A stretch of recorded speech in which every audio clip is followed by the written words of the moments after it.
सभी साथियों को राम राम। स्वागत है आप सभी का आपके अपने YouTube channel GK GS by Harish Bhardwaj official YouTube channel के अंदर। फाइनली जैसे कि मैंने आपसे बोला था एचएसएससी 2026 के लिए जो हमारा फ्री इनिशिएटिव लगातार जो है चल रहा है। इसके अंदर जो है मैंने आपसे प्रॉमिस किया था 60 मार्क्स का, ठीक है। 60 मार्क्स के अंदर सारे सब्जेक्ट मैं करवाने वाला था, जो मेरे बस में है, जो मैं करवा सकता हूँ, ठीक है। मोस्टली हमारी सीरीजें चली हुई है। अब जो है 2 सब्जेक्ट मेन रह गए थे। एक तो थोड़ा सा बता देता हूँ, एक तो इंडिया जीके जो है सीरीज रह गई थी, और जो है दूसरी हमारा मेनली सब्जेक्ट कौन सा रह रहा है, साइंस रह रहा है, ठीक है। इन दोनों से जो है लगभग कितने क्वेश्चन पूछे जाते हैं, तो 15 जो है यहाँ से क्वेश्चन पूछे जाते हैं। तो दोनों मिलाकर जो है 30% जो है यहाँ से वेटेज कवर करती हैं। तो फाइनली आज जो है हमारी इंडिया जीके स्टार्ट हो चुकी है। आप सभी जानते हैं हरियाणा जीके को जो है 142 शिफ्ट जो है हम वहाँ पर कंप्लीट कर चुके हैं। बेहतरीन तरीके से जो है हमने उस सीरीज का अंत किया है। अगर आपने नहीं देखी है तो मेरा यही सजेशन है, आपके एग्जाम से पहले, चाहे कोई भी एग्जाम हो एचएसएससी का, उस एग्जाम से पहले अगर ये 142 शिफ्ट की जो पीवाईक्यू सीरीज है ना, लास्ट 5 ईयर के जितने भी एचएसएससी के द्वारा जो क्वेश्चन पूछे गए ना, वो सारे मैंने इस सीरीज के अंदर जो है करवा दिए मेरे भाई। तो इस सीरीज को देखने का मतलब है 90 से 95% जो आपकी हरियाणा जी के है ना, वो ऑलमोस्ट कवर हो जाएगी, और कुछ भी आपको देखने की जरूरत नहीं पड़ेगी मेरे भाई, ठीक है। इसी तरह जो है हम यहाँ पर अब क्या शुरू करने जा रहे हैं, अब जो है हम यहाँ पर जो है इंडिया जीके जो है यहाँ पर शुरू करने जा रहे हैं। यहाँ पे इंडिया जीके जो है हम मोस्ट एक्सेप्टेड क्वेश्चन रखेंगे 1000 क्वेश्चन, ठीक है। 1000 क्वेश्चन से ये मत सोचना कि 1000 क्वेश्चन बहुत कम हो जाएंगे मेरे भाई, ठीक है। 1000 क्वेश्चन सिर्फ ये नंबर है मेरे भाई, ठीक है। ये एक नंबर है, क्योंकि जो मैं इसके अंदर एक्सप्लेनेशन आपको दूंगा ना, जैसे हरियाणा जीके की सीरीज चल रही थी, वहां पर जो है लगभग 5000 हमने क्वेश्चन किए हैं एक्सप्लेनेशन को ऐड करके। यहाँ भी अगर 1000 क्वेश्चनों को मैं अगर एक्सप्लेनेशन में ऐड करूंगा ना, तो ये मान के चलिएगा मिनिमम 3000 के क्वेश्चन जो है आपके यहाँ से भी कवर हो जाएंगे मेरे भाई। देखिए अगर आप ऐसे करेंगे ना कि भाई यार 3000 क्वेश्चन से क्या होता है, 2000 क्वेश्चन से क्या होता है, तो देखिए ऐसा है, इंडिया जीके एक बहुत बड़ा सब्जेक्ट है, इसको आप कंप्लीट नहीं कर सकते, चाहे आप 4000 क्वेश्चन लगा लो या 10,000 क्वेश्चन लगा लो, फिर भी इंडिया जीके कुछ ना कुछ ऐसा रह जाएगा जो रह ही जाएगा, ठीक है। इसीलिए इंडिया जीके कंप्लीट नहीं हो सकती। और वैसे भी हमारे पास इतना टाइम नहीं है भाई 8-10 महीने या फिर 1 साल हो तो भी इसको लंबा खींचा जाए, ठीक है। मिनिमम 2 महीने है या फिर उससे भी कम समय है। इसीलिए सिर्फ जो है हम वही 1000 क्वेश्चन करेंगे जो सीधा आपके एग्जाम में आने के लायक होंगे मेरे भाई, ठीक है। तो इस वीडियो सीरीज को जो है आपको ज़्यादा से ज़्यादा लाइक करना है और शेयर करना है, ताकि सभी को जो है इस सीरीज का लाभ मिल सके। और जो भी बच्चा कंटेंट की कमी से या फिर पेड कंटेंट की कमी से जो है सिलेक्शन से वंचित रह जाते हैं, उनके लिए जो है ये ब्रह्मास्त्र सीरीज जो है रहने वाली है मेरे भाई, ठीक है। बाकी अपने थॉट्स, आपके विचार, आपका सजेशन, जो भी हो, डाउट हो, क्वेरी हो, कुछ भी हो, आप कमेंट सेक्शन में कमेंट करके बता दीजिएगा। मुझे कोई फर्क नहीं पड़ता, उससे मुझे पॉजिटिव ही मिलता है, कुछ सीखने को ही मिलता है। अगर आप मेरी कमी बताएंगे तो डेफिनेटली मुझे मेरी कमी सुधारने का मौका मिलेगा मेरे भाई, ठीक है। बस वीडियो को लाइक कर देना, इतनी ही आपसे जो है हाथ जोड़ के रिक्वेस्ट है, बाकी आपकी मर्जी है मेरे भाई, ठीक है। बस इतना ही कहना चाहूंगा। अपनी तैयारी में एचएसएससी 2026 में एग्जामिनेशन में बहुत ज्यादा आपका मुकाबला होने वाला है, बहुत ज्यादा कड़ा मुकाबला होने वाला है। हाई जो है कट ऑफ आप मान के तो अपनी तैयारी कीजिएगा, एक चांस भी आपको जो है दोबारा नहीं मिलने वाला, ठीक है। तो 2026 में ही आपको सिलेक्शन लेना है, इसीलिए जो है हम जो है दिन रात यहां पर मेहनत कर रहे हैं मेरे भाई, ठीक है। तो इतना छोटा सा जो है शॉर्ट ओवरव्यू आपको देना था आपकी तैयारी से पहले मेरे भाई, ठीक है। तो चलते हैं आज हमारे पहले क्वेश्चन पर। यहाँ पे इंडिया जीके के हम तीनों सब्जेक्ट करने वाले हैं, हिस्ट्री भी करने वाले हैं, ज्योग्राफी भी करने वाले हैं और पॉलिटी भी करने वाले हैं मेरे भाई, ठीक है। तो चलिए पहले क्वेश्चन पर चलते हैं। क्वेश्चन नंबर फर्स्ट को देख लेते हैं। क्वेश्चन नंबर फर्स्ट में क्या बोला गया, और अंत में वीडियो के कमेंट सेक्शन में ये भी बताना, यहाँ पे हर वीडियो में, यानी कि इंडिया जीके के हर सेशन के अंदर कितने क्वेश्चन करेंगे, हर सेशन के अंदर हम 15 क्वेश्चन करेंगे। और वीडियो के एंड में कमेंट सेक्शन में आप जरूर बताएंगे कि 15 क्वेश्चनों में से जो है टोटल कितने आप यहाँ पर ठीक कर पा रहे हैं। देखिए शर्म करने की कोई बात नहीं है, किसी बच्चे के अगर 2 से 3 भी ठीक है ना, तो इसमें शर्म करने वाली बात नहीं है, इसमें बल्कि अपने आप पर गर्व करना चाहिए कि आप मेहनत कर रहे हैं मेरे भाई, ठीक है। तो अपनी मेहनत पर कभी भी शर्म मत कीजिएगा कि आपको नहीं आता है, किसी को नहीं आता है मेरे भाई। सारे मेहनत करके, सारे जो है टाइम लगाकर जो है चीजें सीखते हैं मेरे भाई, ठीक है। तो इसमें बिल्कुल भी हिचकिचाहट नहीं करनी है आपको कि मेरे 2 ही क्वेश्चन ठीक हुए, मेरे 5 क्वेश्चन ठीक हुए, ऐसा बिल्कुल भी नहीं करना आपको, ठीक है। जो सच्चाई है, सच्चाई को एक्सेप्ट करना सीखो। जिस दिन आप अपनी सच्चाई को एक्सेप्ट करना सीखोगे ना, यकीन मानिएगा 50% किला जो है, मैदान है ना, वो ऑटोमेटिकली आप जीत जाएंगे मेरे भाई, ठीक है। तो चलिए क्वेश्चन नंबर फर्स्ट के ऊपर चलते हैं। क्वेश्चन नंबर फर्स्ट में क्या बोला गया, भारतीय राष्ट्रीय कांग्रेस में पहली फूट किस अधिवेशन में पड़ी थी, ठीक है। पहली अधिवेशन किस मतलब भारतीय राष्ट्रीय जो कांग्रेस थी, पहली फूट किस अधिवेशन में पड़ी थी। इससे पहले आपको कुछ चीजें जाननी चाहिए, जैसे कि भारतीय राष्ट्रीय कांग्रेस, ठीक है। थोड़ा सा गला खराब है, आवाज थोड़ी सी अजीब सी लग रही होगी आपको, ठीक है। तो थोड़ा सा 1-2 दिन आप वेट कीजिएगा, ठीक हो जाएगा गला, ठीक है। भारतीय राष्ट्रीय कांग्रेस आएगा ना। तो मैं यही कहना चाहता हूं, अगर आप बीमार हैं, अगर आपको काम है, कुछ भी आपको प्रॉब्लम है, कोई फर्क नहीं करता, कोई फर्क नहीं पड़ता, आपको बस अपनी तैयारी करते रहना है, अपनी प्रिपरेशन करते रहना है। बाकी चीजें वेट कर सकती है, लेकिन जो आपकी सरकारी नौकरी का सपना है या फिर आपका जो फ्यूचर है, जो आपका पैशन है, वो वेट नहीं कर सकता। यकीन मानिएगा, जिंदगी दोबारा चांस नहीं देती है मेरे भाई, ठीक है। जो समय बीत गया ना वो वापस नहीं आ सकता। वो कहते हैं ना कि शब्द मुंह से निकले गए शब्द, धनुष से निकला गया बाण, और जो बीता हुआ समय वो कभी लौटकर नहीं आ सकता मेरे भाई। इस चीज को जो है अपने दिमाग में छाप लो, रट्टा मार लो मेरे भाई, ठीक है। चलिए भारतीय राष्ट्रीय कांग्रेस के ऊपर चलते हैं। भारतीय राष्ट्रीय कांग्रेस के बारे में जो है कुछ चीजें आपको जो है पता होना चाहिए, इनका रट्टा मार लो। यहां से डायरेक्ट क्वेश्चन पूछता है, जैसे कि इसकी स्थापना कब हुई थी। इसकी स्थापना जो है 28 दिसंबर 1885 को इसकी स्थापना हुई थी। कहां पर हुई थी? मुंबई के तेजपाल संस्कृत कॉलेज में जो है इसकी तेजपाल जो है संस्कृत कॉलेज में जो है इसकी स्थापना हुई थी। और कितने प्रतिनिधियों ने भाग लिया था? 72 प्रतिनिधियों ने जो है भाग लिया था मेरे भाई, ठीक है। प्रतिनिधि कैसे लिखेंगे? प्रतिनिधि, ठीक है। प्रतिनिधियों ने जो है 72 प्रतिनिधियों ने इसके अंदर भाग लिया था। और एक और चीज आपको बताना चाहूंगा, एक चीज और याद रखना, पहले 5 अध्यक्ष आपको जरूर याद रखने हैं, ठीक है। पहले 5 अध्यक्ष जरूर याद रखने हैं। डोंट वरी, ऐसे ही हम इंडिया जीके को कवर करेंगे जैसे हमने हरियाणा जीके को कवर करी थी, ठीक है। डोंट वरी, मेरे एंड से जितनी मुझे नॉलेज है या जितनी मैं आपको दे सकूंगा ना, उतना मैं अपना बेस्ट करने की कोशिश करूंगा। मेरा मकसद यही है। देखिए, व्यूज आते जाते रहते हैं, जो उतार चढ़ाव है ना जिंदगी के, ये आते जाते रहते हैं, इनको आप जो है मैनेज नहीं कर सकते। बस मेरा यही मानना है, जिंदगी में आपके हाथ में एक काम है, वो है प्रिपरेशन करना, ठीक है।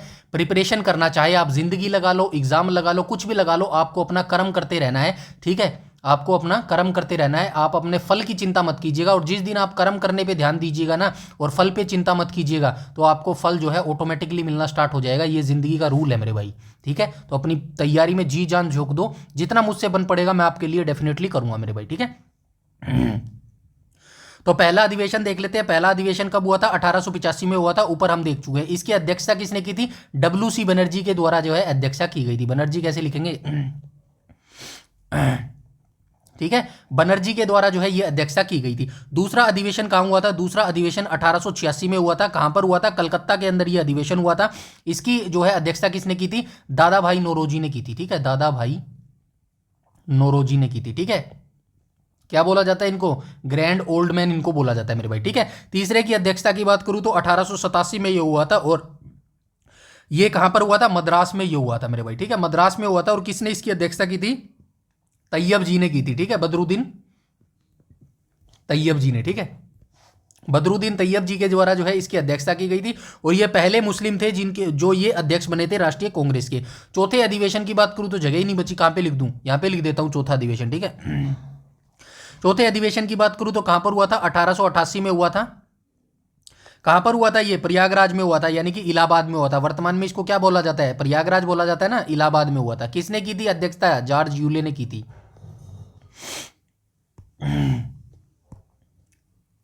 जॉर्ज यूले के द्वारा की गई थी। अगर पांचवें अध्यक्ष अधिवेशन की बात करूं तो पांचवा अधिवेशन कहां पर हुआ था? 1889 में हुआ था, ठीक है। किसने की थी? विलियम वेडरबर्न ने की थी। कहां पर हुआ था? बंबई में हुआ था। उस समय बंबई ही बोला जाता था मेरे भाई इन दिनों में, ठीक है। मुंबई आजकल तो वर्तमान में मुंबई बोला जाता है, ठीक है। इसकी अध्यक्षता किसने की थी? विलियम वेडरबर्न ने की थी।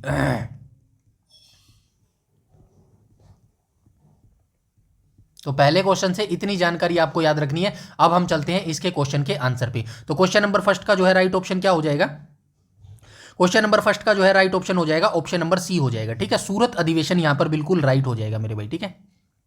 सूरत अधिवेशन के बारे में हम जान लेते हैं। सूरत अधिवेशन कब हुआ था? 1907 में ये सूरत अधिवेशन हुआ था, ठीक है। इसकी अध्यक्षता किसके द्वारा की गई थी? रास बिहारी घोष के द्वारा इसकी अध्यक्षता की गई थी। रास बिहारी घोष के द्वारा जो है इसकी अध्यक्षता की गई थी मेरे भाई, ठीक है। इसका एक्सप्लेनेशन आपको बिल्कुल भी घबराने की जरूरत नहीं है। कभी आपको लगे ये जो मैंने लिखा है ना ये रिमूव हो जाएगा, कोई दिक्कत नहीं है। ये जो मैंने यहाँ पे बताया ना ये चीजें यहाँ पे भी लिखी गई है, बस आपको टाइम देना पड़ेगा। मैं हर बार बार बोलता हूँ, आपको टाइम लगाना पड़ेगा। 8 से 10 घंटे किताबों को देना पड़ेगा। ये सारी चीजें आपको कहीं और भी मिल जाएगी, मैं नहीं कहता आपको कहीं नहीं मिलेगी, बिल्कुल मिल जाएगी आपको, बस आपको टाइम लगाना पड़ेगा मेरे भाई, ठीक है। HSSC के लिए वैसे ही कंटेंट बहुत कम अवेलेबल रहता है, और ऐसे जो सीक्वेंस वाइज कंटेंट है ना वो तो मुझे लगता है मिलेगा भी नहीं मेरे भाई, ठीक है। तो इन चीज़ों के लिए आपको कहाँ जाना पड़ेगा, स्टैंडर्ड बुक पढ़नी पड़ेगी। और स्टैंडर्ड बुक के लिए जो है ना आपके पास इतना टाइम है, और वो इतनी मोटी किताब आप देखोगे ना तो वो आपसे पढ़ी भी नहीं जाएगी मेरे भाई, ठीक है। तो ये जो जो चीज़ें मैं यहाँ पर दे रहा हूँ ना, इनको आपको पढ़ने के लिए दे रहा हूँ। ये जो नोट्स है ना आपके, अब कोई बच्चा ये मत कहना कि शॉर्ट्स नोट्स बनाए या ना बनाए, भाई मैंने जो टाइम खराब किया ना, आपको टाइम खराब नहीं करना है। ये शॉर्ट्स नोट ही तो है, और क्या करोगे आप। ये शॉर्ट्स नोट्स मैंने दिए ना आपके लिए, रात बैठ के ये मैंने एक एक लाइन जो है यहाँ पर लिख के आपको टाइपिंग करके बहुत टाइम लगता है मेरे भाई। मेरे पास ना तो कोई टीम है, ना एडिटर है, ना कुछ नहीं है, सिर्फ अकेले बैठ के ये काम करता हूँ सिर्फ आपके लिए, ताकि किसी बच्चे का, एक बच्चे का भविष्य में भी अगर मेरा थोड़ा सा भी योगदान हुआ ना, तो यकीन मानिएगा वो जो सेटिस्फेक्शन होती है ना, वो किसी चीज़ से कम नहीं होती मेरे भाई। हर चीज़ जो है पैसे से नहीं तोली जा सकती मेरे भाई, समझ रहे हो बात को। एक सेटिस्फेक्शन होता है ना जो इंसान के अंदर, वो सबसे बड़ा होता है मेरे भाई, ठीक है। तो ऐसे ही आपको पढ़ना पड़ेगा। और ये जो शॉर्ट्स नोट्स मैं दे रहा हूँ, ये टेलीग्राम पर आपको सारे मिल जाएंगे, बस टेलीग्राम ज्वाइन कर लेना, जिसका लिंक आपको इसी वीडियो के डिस्क्रिप्शन में मिल जाएगा मेरे भाई, ठीक है।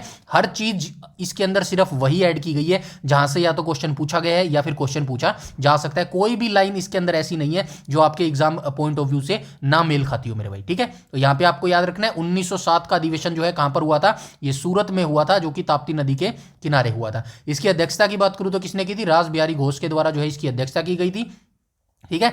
विभाजन का कारण क्या था, तो कांग्रेस के भीतर दो गुट थे, नरम दल और गरम दल। आप सभी जानते हैं लाल बाल पाल की जो दिकड़ी थी वो किस दल से जुड़ी हुई थी, गरम दल से जो है जुड़ी हुई थी। इनके बीच जो विचारिक था ना, वैचारिक मतभेद होता था, वो हो गया था। गरम दल लाल बाल पाल स्वदेशी और बहिष्कार जो आंदोलन उस समय चल रहा था ना, 1905 में ये शुरू हुए थे, तो ये पूरे भारत में जो है इनको फैलाना चाहते थे, जबकि जो नरम दल के नेता थे वो सिर्फ इसको बंगाल तक ही सीमित रखना चाहते थे। यही कारण था कि इन दोनों के जो मतभेद थे ना, वो मेल नहीं खा रहे थे, उनका टकराव हो रहा था। और यही कारण था कि 1907 के सूरत अधिवेशन में जो है इन दोनों का अलग अलग जो है गुट बन गया था। उसके बाद जो है ये 1916 में, यहां पे देखो लिखा गया है ना, परिणाम क्या हुआ, आपसी विवाद और हंगामे के कारण कांग्रेस दो भागों में बट गई। गरम दल के नेताओं को कांग्रेस से निष्कासित कर दिया गया था। यह दोनों दल पुनः 1916 के लखनऊ अधिवेशन में जो है एक हुए थे मेरे भाई, ठीक है। तो पहले क्वेश्चन से आपको इतनी जानकारी लेनी है, और हर क्वेश्चन से हम इतनी ही जानकारी लेंगे, तब जाके जो है हम मान सकते हैं कि हाँ हम तैयारी कर रहे हैं मेरे भाई, ठीक है। वरना तो यूट्यूब पर बहुत सारी वीडियोस आपको मिल जाएंगी। आपका भविष्य आपके हाथ में है। मैं कुछ नहीं कह रहा कि आप मेरे साथ तैयारी करो, बिल्कुल आप स्वतंत्र है, स्वतंत्र देश के नागरिक है, आप जो चाहे कर सकते हैं। बस मैं छोटा सा एक गाइड कर रहा हूं आपको कि अपनी जिंदगी को थोड़ा सा जो है सीरियस लेना स्टार्ट कर दीजिएगा। इतनी चीजें लाइटली या फिर जो है आसान नहीं रही जितना आप ले रहे हैं मेरे भाई, ठीक है। आगे चलते हैं क्वेश्चन नंबर 2 के ऊपर। तो क्वेश्चन नंबर 2 को देख लेते हैं। क्वेश्चन नंबर 2 में क्या बोला गया है, क्वेश्चन नंबर 2 में बोला गया है, कांग्रेस का प्रसिद्ध लखनऊ समझौता किस वर्ष संपन्न हुआ था। तो कांग्रेस का जो प्रसिद्ध लखनऊ समझौता था कब हुआ था, तो ये 1916 में ही हुआ था मेरे भाई, ठीक है। 1916 में हुआ था।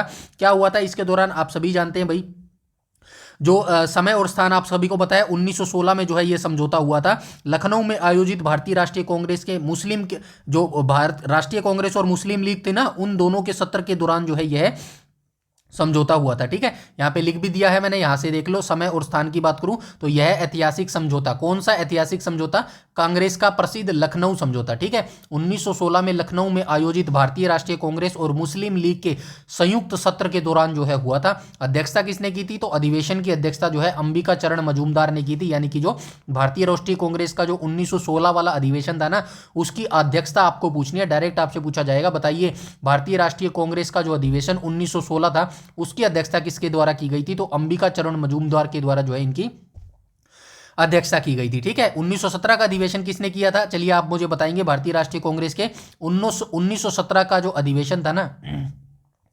अधिवेशन था, इसकी अध्यक्षता जो है किसके द्वारा की गई थी। चलिए डोंट वरी, आपको ऑप्शन दे देता हूं। Option number A Annie Besant, और ऑप्शन नंबर बी आपको क्या दे देता हूं, ऑप्शन नंबर बी आपको दे देता हूं सरोजनी नायडू, ठीक है, सरोजनी नायडू, ठीक है। इनसे इन दोनों ऑप्शन से आप मुझे बताएंगे कि जो है 1917 में जो है अधिवेशन की अध्यक्षता किसके द्वारा की गई थी मेरे भाई, ठीक है। प्रमुख उपलब्धियां की बात करूं तो आप सभी जानते हैं 1907 में जब भारतीय राष्ट्रीय कांग्रेस में दो धड़े बट गए थे ना, गरम दल और नरम दल बट गए थे, तो यही वो अधिवेशन था 1916 वाला लखनऊ वाला समझौता, जिसमें जो है ये दोनों एक बार जो है पुनः एक साथ आ गए थे। यहां पे देखो प्रमुख उपलब्धियां लिखी गई है ना। कांग्रेस का एकीकरण 1907 के सूरत विभाजन के बाद जो है नरम दल और गरम दल के नेता जो है पुनः एक साथ आ गए थे मेरे भाई, ठीक है। यहाँ पे और भी चीजें लिखी गई है, इनको भी जो है आप पढ़ लीजिएगा मेरे भाई, ठीक है। कांग्रेस की लीग एकता, कांग्रेस और मुस्लिम लीग ने मिलकर ब्रिटिश सरकार के सामने जो है सुधारों की साझा मांग रखी थी। और गांधी जी की भूमिका की बात करूं तो इस अधिवेशन में चंपारण के जो किसान थे ना राजकुमार शुक्ल, डायरेक्ट क्वेश्चन पूछा जाता है, अनगिनत बार ये वनडे एग्जाम्स में पूछा जा चुका है, आगे भी पूछा जाएगा आपसे, डायरेक्ट पूछा जाता है। बताइए चंपारण जो सत्याग्रह हुआ था ना, इसमें जो है गांधी जी को किस व्यक्ति ने जो है आने के लिए निमंत्रण दिया था, तो ये नाम जरूर याद रखना, राजकुमार शुक्ल नाम के व्यक्ति ने जो है इनविटेशन दिया था महात्मा गांधी जी को, ठीक है। उसके बाद 1917 में ये जो है चंपारण गए थे मेरे भाई, ठीक है। महात्मा गांधी से भेंट की थी और उन्हें बिहार आने का निमंत्रण दिया था, इसे आगे चलकर चंपारण सत्याग्रह की नींव पड़ी थी। 1917 में हुआ था, याद रखना, चंपारण सत्याग्रह, ठीक है ना।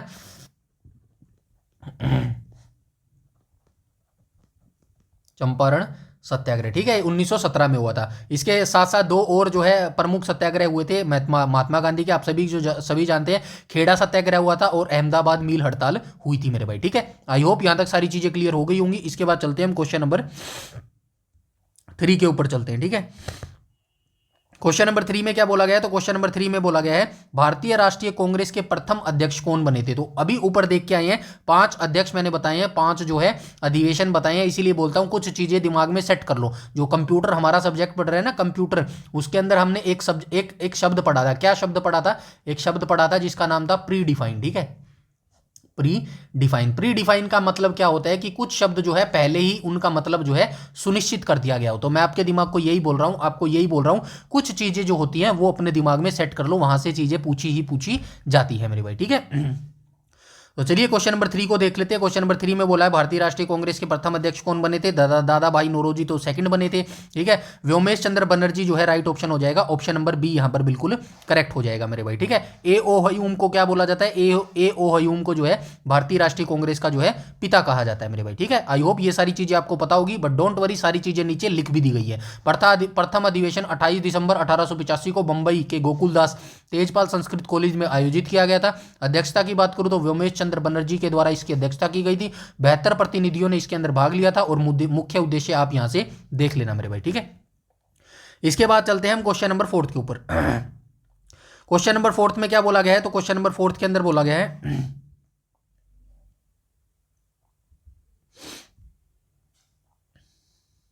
क्वेश्चन नंबर 4 में बोला गया भारत छोड़ो आंदोलन का जो महत्वपूर्ण प्रस्ताव है, ठीक है, प्रस्ताव कहां पारित किया गया, ठीक है। तो भारत छोड़ो आंदोलन आप सभी जानते हैं भाई, कब ये शुरू हुआ था? तो ये शुरू हुआ था 1942 में, ठीक है, वर्धा मुंबई में, ठीक है। ऑप्शन नंबर ए यहां पर बिल्कुल करेक्ट हो जाएगा, ठीक है। कांग्रेस की जो कार्य समिति थी ना, सबसे पहले इसको कब शुरू किया गया था? तो आपको ये याद रखना है, आप सभी जानते हैं भाई, आप क्या डेट याद रखते हैं? 8 अगस्त 1942 याद रखते हैं, ठीक है। 8 अगस्त कैसे लिखेंगे? 1942 1942 ये डेट आप याद रखते हैं। आपको सभी जानते हैं भारत छोड़ो आंदोलन जो है 8 अगस्त 1942 को शुरू हुआ था मेरे भाई, ठीक है। इसके अंदर एक प्रसिद्ध नारा दिया था महात्मा गांधी ने। क्या नारा दिया था? करो या मरो का जो है ये नारा दिया गया था मेरे भाई, ठीक है। लेकिन उससे पहले एक लाइन आपको याद रखनी है, ये वर्धा बंबई वाली। यहां पे क्या लिखा गया है? महत्वपूर्ण प्रस्ताव कहां पारित किया गया था, ये लाइन आपको याद रखनी है। इसके बारे में डिटेल से आपको बता देता हूं। यह जुलाई 1942 में पारित किया गया था। यहां पे देखो वर्धा बैठक जो हुई थी ना, जुलाई 1942 में हुई थी। कांग्रेस कार्य समिति ने सबसे पहले 14 जुलाई 1942 को वर्धा में इस आंदोलन का ऐतिहासिक प्रस्ताव जो है तैयार किया था मेरे भाई। तो ये लाइन इंपॉर्टेंट है, इसको आप जरूर से जरूर याद रखना मेरे भाई, ठीक है। इसके बाद 8 अगस्त का जो है सिस्टम आपको पता है। इस प्रस्ताव को अखिल भारतीय कांग्रेस कमेटी ने 8 अगस्त 1942 को बंबई के गवालिया टैंक मैदान में जो है आधिकारिक रूप से स्वीकार और पारित कर दिया गया था। गांधी जी ने अपना प्रसिद्ध नारा दिया था करो या मरो का, और 9 अगस्त की सुबह ही ऑपरेशन जीरो आवर के तहत जो है सभी बड़े नेताओं को जो है गिरफ्तार कर लिया गया था। तो ये लाइन भी आप जरूर याद रखना, आपसे डायरेक्ट पूछा जा सकता है। बताइए किस ऑपरेशन के तहत जो है सभी बड़े नेताओं को जो है भारत छोड़ो आंदोलन के अगले दिन ही जो है गिरफ्तार कर लिया गया था? तो ऑपरेशन जीरो आवर के तहत जो है, ठीक है। ये लाइन आप जरूर याद रखेंगे मेरे भाई, ठीक है। तो ऐसे हम तैयारी करने वाले हैं इंडिया जीके की। कॉमेंट सेक्शन में जरूर बताना। ये मेरा आइडिया था ऐसे करवाने का। अगर आपको ये डिफिकल्ट लग रहा है, आपको लग रहा है कि यार ज़्यादा ही ज़्यादा डिटेल हो रही है, तो मुझे कोई फर्क नहीं पड़ता, मैं सीधा क्वेश्चन पढ़ूंगा, आंसर बताऊंगा और निकल जाऊंगा मेरे भाई, समझ गए। तो ये मेरा आइडिया था और मुझे लगता है ऐसे ही आपको वर्क भी करना चाहिए मेरे भाई, ठीक है,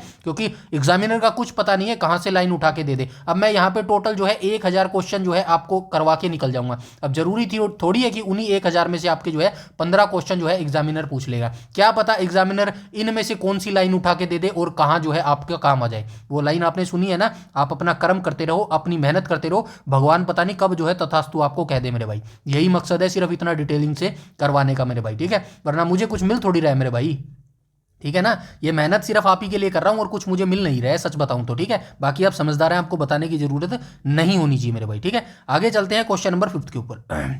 ये हो गया ना, हाँ ठीक है। क्वेश्चन नंबर 5 के ऊपर चलते हैं। क्वेश्चन नंबर 5 में क्या बोला गया है?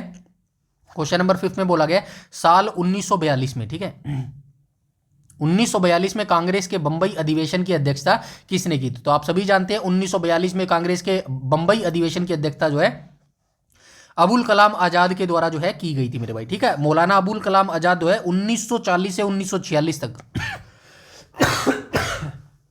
सॉरी, ठीक है, ये टाइम पीरियड याद रखना। सबसे बड़ा जो कार्यकाल रहा है ना भारतीय राष्ट्रीय कांग्रेस के, जो सबसे लंबे समय तक अध्यक्ष बने रहे हैं, तो वो यही बने रहे हैं अबुल कलाम आजाद, ठीक है। थोड़ी सी तबीयत खराब है यार, एडजस्ट कर लेना। 1940 से 1946 तक जो है ये इस पद पर बने रहे थे, ठीक है। आइए इनके बारे में थोड़ा सा शॉर्ट एक्सप्लेनेशन देख लेते हैं। कार्यकाल की बात करूं तो मौलाना अबुल कलाम आजाद 1940 से 46 तक लगातार भारतीय राष्ट्रीय कांग्रेस के अध्यक्ष रहे हैं। कांग्रेस के इतिहास में उस समय तक का सबसे लंबा कार्यकाल था, क्योंकि द्वितीय विश्व युद्ध के कारण चुनाव नहीं हो सके थे मेरे भाई, ठीक है। बाकी ये पता ही 8 अगस्त 1942 को जो है भारत छोड़ो प्रस्ताव पारित किया गया था। और विशेष तथ्य, आप ये आपको पढ़ने के लिए लिखे गए हैं। विशेष तथ्य की बात करूं तो ये देखो, भारतीय राष्ट्रीय कांग्रेस के सबसे कम उम्र के अध्यक्ष 1923 के विशेष अधिवेशन में बनने वाले व्यक्ति भी यही थे मेरे भाई, ये आप याद रखना। मौलाना अबुल कलाम आजाद के बारे में याद रखना, भारतीय राष्ट्रीय कांग्रेस के सबसे कम उम्र के अध्यक्ष 1923 के विशेष अधिवेशन में बने थे ये वाले, ठीक है। इसीलिए कोई भी लाइन उठा के आपसे पूछी जा सकती है मेरे भाई, ठीक है। चलते हैं नेक्स्ट क्वेश्चन, क्वेश्चन नंबर 6 के ऊपर।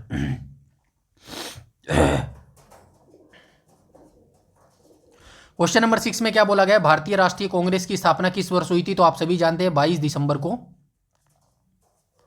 22 दिसंबर 1885 को ये स्थापना हुई थी। ये क्वेश्चन हम देख चुके हैं। ऑप्शन नंबर बी यहाँ पर बिल्कुल करेक्ट हो जाएगा। ये थोड़ा सा आप पढ़ लेना ये, ठीक है। इसकी पहले एक सेवानिवृत्त ब्रिटिश अधिकारी ए.ओ. ह्यूम ने की थी, ताकि शिक्षित भारतीयों और ब्रिटिश सरकार के बीच संवाद का एक मंच बन सके, ठीक है। ये ब्रिटिश अधिकारी थे और बाद में जो है इनको क्या पता था कि भारतीय राष्ट्रीय कांग्रेस इतनी बड़ी बन जाएगी और इन्हें की गले की जो है हड्डी बन जाएगी मेरे भाई, ठीक है। ये पहले इनके बारे में मैं डिटेल से बता चुका हूं, कांग्रेस की स्थापना के बारे में, ठीक है। आगे चलते हैं क्वेश्चन नंबर 7 के ऊपर। क्वेश्चन नंबर 7 में बोला गया भारत के प्रथम मुस्लिम अध्यक्ष होने का गौरव किसे प्राप्त है? तो जब मैंने पहले 5 जो है बताए थे ना अध्यक्ष, बताए थे ना 5 अध्यक्ष, तो उसमें बताया था कौन थे मुस्लिम अध्यक्ष। पहले कौन बने थे? बदरुद्दीन तैयब जी बने थे, ठीक है। बदरुद्दीन कैसे लिखेंगे? तैयब जी, ठीक है। कब बने थे? 1887 में बने थे, ठीक है। ये आप याद रखेंगे। पहली बार कौन बने थे? व्योमेश चंद्र बनर्जी बने थे। दूसरी बार कौन बने थे? दादा भाई नौरोजी बने थे। तीसरी बार कौन बने थे? बदरुद्दीन तैयब जी बने थे। ऑप्शन नंबर बी यहाँ पर बिल्कुल करेक्ट हो जाएगा मेरे भाई, ठीक है। इनके बारे में यहाँ पे आराम से आपके बैठ के पढ़ लीजिएगा, ठीक है। इसके बाद चलते हैं हम क्वेश्चन नंबर 8 के ऊपर। क्वेश्चन नंबर 8 में क्या बोला गया है? तो क्वेश्चन नंबर 8 में बोला गया है कांग्रेस के दूसरे अधिवेशन की अध्यक्षता किसने की थी? अभी बता के आया हूं, दादा भाई नौरोजी। कहां पर हो जाएगा? ऑप्शन नंबर सी यहां पर बिल्कुल करेक्ट हो जाएगा। ग्रैंड ओल्ड मैन के नाम से जो इनको जाना जाता है, ठीक है। 1886 में कलकत्ता अधिवेशन की जो है अध्यक्षता इनके द्वारा की गई थी। 3 बार ये भारतीय राष्ट्रीय कांग्रेस के अध्यक्ष बने, ये जरूर आप याद रखना, पूछा गया है। पहली बार 1886 में बने थे, दूसरी बार 1893 में बने थे और तीसरी बार जो है 1906 में ये भारतीय राष्ट्रीय कांग्रेस के अध्यक्ष बने थे, ठीक है। और महत्व ये भी आप याद रखना, पहले अधिवेशन में कितने प्रतिनिधियों ने भाग लिया था? 72 प्रतिनिधियों ने भाग लिया था। लेकिन इस अधिवेशन में प्रतिनिधियों की संख्या जो है बढ़कर 434 हो गई थी मेरे भाई, ठीक है। यहां तक सारी चीजें क्लियर है। आगे चलते हैं क्वेश्चन नंबर 9 के ऊपर। क्वेश्चन नंबर 9 का अभी मैंने पूछ के आया था भाई, 1917 में पूछा था ना। 1917 में पहली जो है महिला बनी थी, ये आपको याद रखना है, पहली महिला भारतीय राष्ट्रीय कांग्रेस की अध्यक्ष, भारतीय राष्ट्रीय कांग्रेस अध्यक्ष। ठीक है, अगर ये ओवरऑल पूछेगा ना आपसे कि भाई भारतीय राष्ट्रीय कांग्रेस की पहली महिला अध्यक्ष कौन बनी, तो आप बताएंगे एनी बेसेंट बनी थी 1917 में, ऑप्शन नंबर बी आ जाएगा। लेकिन अगर आपसे पूछ ले कि भाई चलिए मैं ही पूछ लेता हूं, भारतीय राष्ट्रीय कांग्रेस की पहली भारतीय महिला अध्यक्ष कौन बनी थी, उस केस में जो है आपका आंसर चेंज हो जाएगा। फटाफट बताइए कमेंट सेक्शन में कौन बनी थी भारतीय राष्ट्रीय कांग्रेस की पहली भारतीय महिला अध्यक्ष। ठीक है, ये आप मुझे बताएंगे। ठीक है ना, यहाँ पे आप पढ़ लेना, अधिवेशन 1917 में कलकत्ता आयोजित कांग्रेस के 32वें अधिवेशन की जो है अध्यक्षता की गई थी। ठीक है, परिचय की बात यहाँ पे आप देख लेना, इन्होंने थियोसॉफिकल सोसाइटी की जो है स्थापना की थी। ठीक है, स्वतंत्रता की समर्थक थी। ठीक है, होम रूल लीग की इनके द्वारा स्थापना की थी। आप सभी जानते हैं होम रूल लीग की स्थापना जो है दो मुख्य आदमियों के द्वारा की गई थी। ठीक है, पहले इन्होंने जो है पूरे भारत में जो है होम रूल लीग की, मतलब इन्होंने जो है पूरे भारत में फैलाना चाहा था, और जो दूसरे थे गोपाल कृष्ण गोखले थे, उनके द्वारा जो है कुछ विशेष जो एरिया थे वहां पर जो है फोकस किया गया था। ठीक है, आगे हम चलते हैं, क्वेश्चन नंबर 10 को देख लेते हैं। ठीक है,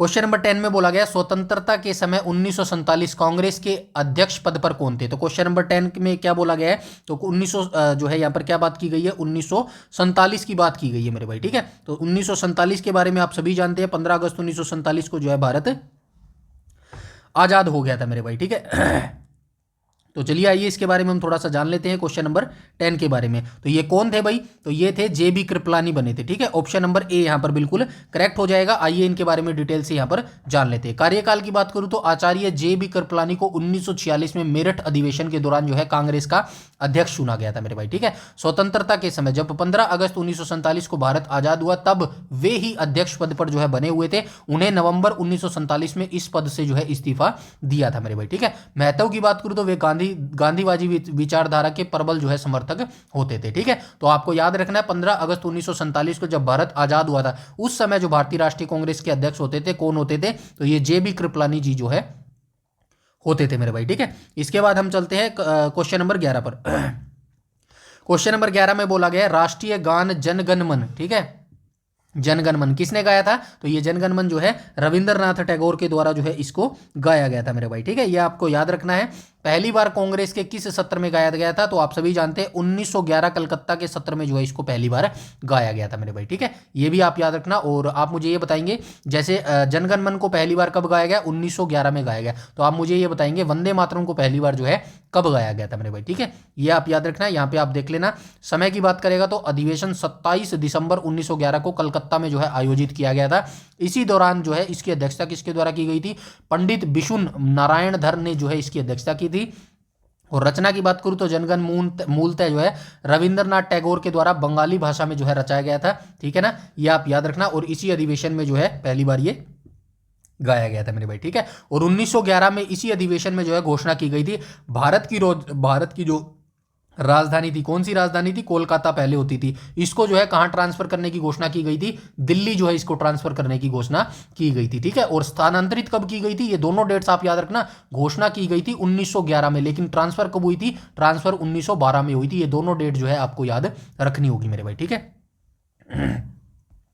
यहां तक ठीक है, आगे चलते हैं भाई। ठीक है, और ये संवैधानिक दर्जा आप सभी को जानते हैं, 24 जनवरी 1950 को संवैधानिक सभा द्वारा इसे आधिकारिक रूप से राष्ट्रगान के रूप में अपनाया गया। ठीक है, जनगण मन को आधिकारिक रूप से यानी कि ऑफिशियल तौर पर जो है राष्ट्रगान हमारा कब बनाया गया, 24 जनवरी 1950 को जो है संविधान सभा के द्वारा जो है इसको आधिकारिक रूप से अपनाया गया था। ठीक है, आगे चलते हैं क्वेश्चन नंबर 12 के ऊपर। क्वेश्चन नंबर 12 में क्या बोला गया है, तो क्वेश्चन नंबर 12 के अंदर बोला गया है पूर्ण स्वराज का संकल्प कांग्रेस के किस अधिवेशन में लिया गया था। तो पूर्ण स्वराज्य का जो संकल्प है कांग्रेस के जो है लाहौर अधिवेशन के अंतर्गत ये लिया गया था। और ये जो लाहौर अधिवेशन था ये जो है कब हुआ था, यहाँ पे आ जाएगा लाहौर अधिवेशन। ठीक है, और ये लाहौर अधिवेशन कब हुआ था, 1929 में जो है ये लाहौर अधिवेशन हुआ था मेरे भाई। ठीक है, ये आपको याद रखना है, रावी नदी के तट पर। ठीक है, रावी नदी के तट पर मेरे भाई, ठीक है। इतनी जानकारी आप याद रखेंगे, बाकी डिटेल से यहाँ पे लिख दिया गया है। समय की बात करेगा तो दिसंबर 1929 में रावी नदी के तट पर लाहौर अब पाकिस्तान में जो है ये हुआ था। अध्यक्षता की बात करूं तो जवाहरलाल नेहरू के द्वारा इसकी अध्यक्षता की गई थी। ऐतिहासिक निर्णय लिया गया था। इसी अधिवेशन में कांग्रेस ने डोमिनियन स्टेट औपनिवेशिक स्वराज की जो है मांग को छोड़कर पूर्ण स्वराज्य को जो है अपना मेन लक्ष्य मान लिया था, ठीक है। स्वतंत्रता दिवस की घोषणा यहाँ पे इन्होंने क्या किया था, यह निर्णय लिया गया था कि 26 जनवरी 1930 को पूरे देश में पहला स्वतंत्रता दिवस मनाया जाएगा, ठीक है। यह आपको याद रखना है। पहले जो डेट निर्धारित की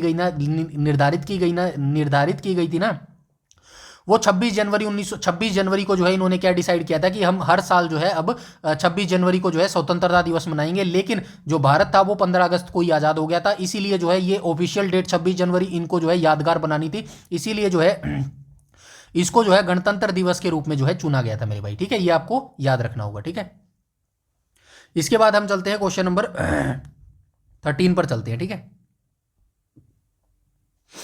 क्वेश्चन नंबर 13 में क्या बोला गया, पूर्ण स्वराज की घोषणा के बाद प्रथम स्वतंत्रता दिवस कब मनाया गया था। तो आप सभी जानते हैं भाई प्रथम स्वतंत्रता दिवस कब मनाया गया था, बताएगा कोई मेरे को। क्वेश्चन नंबर 13 का क्या हो जाएगा, 13 का सी हो जाएगा मेरे भाई 26 जनवरी 1930 को, ठीक है ना। अभी ऊपर देख के आए ना डिटेल से, तो 26 जनवरी 1930 को जो है ये पूर्ण स्वतंत्रता दिवस मनाया गया था, ठीक है। यहां से डिटेल ऊपर वाले क्वेश्चन की सेम लिखी गई है, क्योंकि सेम ही चीजें जो है रखी गई है मेरे भाई, ठीक है। उसके बाद चलते हैं क्वेश्चन नंबर 14 पर। क्वेश्चन नंबर 14 में क्या बोला गया, तो क्वेश्चन नंबर 14 में बोला गया साल 1929 के ऐतिहासिक लाहौर अधिवेशन में मुख्य निर्णय क्या लिया गया था। तो मुख्य निर्णय अभी ऊपर डिटेल बता के आया हूं। 1929 के ऐतिहासिक लाहौर अधिवेशन, अब तो ये लाहौर कहाँ चला गया, पाकिस्तान में चला गया। सविनय अवज्ञा आंदोलन का आरंभ, नहीं ये तो जो है नहीं लिया गया था। आज़ादी के लिए संघर्ष, ये भी नहीं लिया गया था। पूर्ण स्वराज्य की प्राप्ति का लक्ष्य, बिल्कुल सही बात, ऑप्शन नंबर सी यहां पर जो है बिल्कुल करेक्ट हो गया था। दिसंबर 1929 रावी नदी के तट पर जो है पूर्ण स्वराज यानी कि डोमिनियन की मांग को छोड़कर अब पूर्ण स्वराज की प्राप्ति का लक्ष्य जो है भारतीय राष्ट्रीय कांग्रेस ने जो है इसको अपना लिया था मेरे भाई, ठीक है।